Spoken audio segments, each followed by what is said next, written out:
You ever have one of those days, or maybe even a whole week, where you get to the end and realize you were just going through the motions? Ticking boxes, moving from one task to the next, but not really feeling any of it? That's life on autopilot.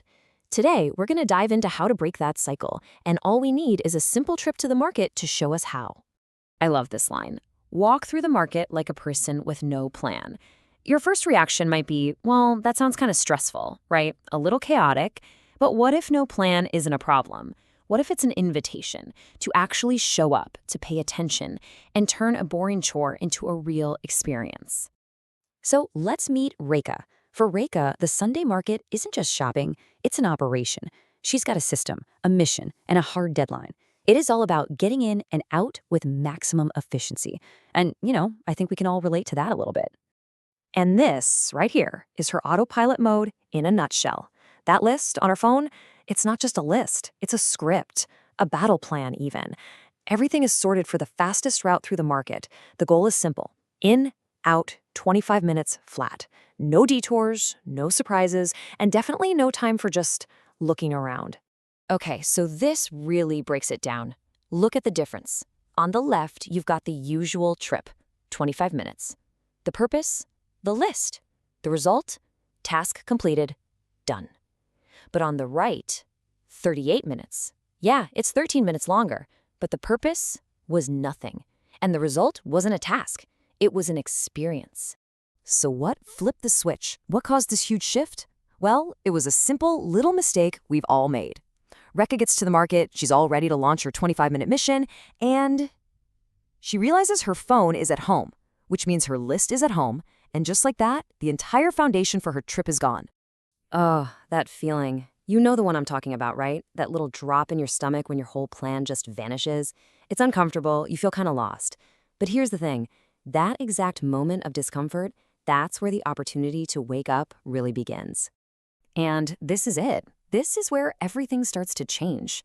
Without the list yelling in her head, telling her where to go next, her brain suddenly has some free space. For the first time, her senses aren't being ignored. And the very first one to break through is her sense of smell. And it's not just that she's vaguely aware of some smells. No, she is properly noticing them. The earthy smell of wet mud, the incredible sweetness of guava, that sharp, fresh green burst of coriander being chopped. Her brain is taking in the world in a totally new, much richer way. Okay, let's try something. Wherever you are right now, just pause for a second. What do you actually smell? Not what you think you should be smelling, but what's really there. It's kind of wild what you pick up on when you just decide to pay attention, isn't it? All right, so her sense of smell is awake. Next up is sight. See, normally Rekha is just appraising everything. She's scanning, checking for quality, looking for the next item on the list. But now she's not appraising, she's observing. She's just seeing things for what they are. So she doesn't just see eggplants. She sees this particular deep purple.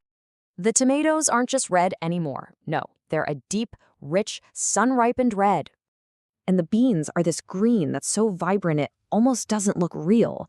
Her entire perception is shifting away from just function and towards beauty. And it goes even deeper than sight. She actually picks up a capsicum, a bell pepper, and she feels it. The weight of it in her hand, the smoothness of the skin, how cool it is from the water. Now, her sense of touch is getting involved, adding this whole other layer to it. Okay, your turn again. Just pick an object in front of you. Anything. Don't just name it. Really look. What are the specific colors? The different shades? If you can touch it, what are the exact textures you feel? That's it. That's the whole practice of sensory awareness right there. So now Rekha's senses are wide awake. She's open, she's actually present. So when the guava vendor calls out to her, it's not just background noise anymore. It's an interaction, it's an unplanned opportunity. But look at this. The old habits, they're hard to break. Her automatic reaction, that autopilot muscle memory, is to just say no. Why? Because guava was not on the list. It's an interruption to the mission. And then this wonderful, freeing moment happens. She remembers, there is no list. The old rules are gone. She's actually free to just say yes. And here's the payoff for that little moment of spontaneity. She tries a piece, and it's perfect. That amazing balance of sweet with just a hint of tartness. A simple, beautiful moment of joy that she would have walked right past on any other Sunday. So let's bring it all home. We know she had a better experience, but what did it actually cost her in terms of time? Let's look at the numbers. 25 minutes. That was the old goal, the benchmark for a successful mission, a task to be completed. And this trip, 38 minutes. So, were those extra 13 minutes wasted? Or was that the entire point? That time wasn't just spent getting things. It was spent smelling, seeing, feeling, tasting. It was time spent actually living. And this really is what it all comes down to. The real value wasn't in the groceries she bought. It was in this feeling, the deep satisfaction of having truly been somewhere, fully present, instead of just completing another task. So I'll just leave you with this question. Rekha's list is really just a metaphor for any routine that puts us on autopilot. It could be your morning commute, a weekly meeting, how you walk the dog. What's your list? What's one routine you could try to do without a plan this week, just to see what you notice?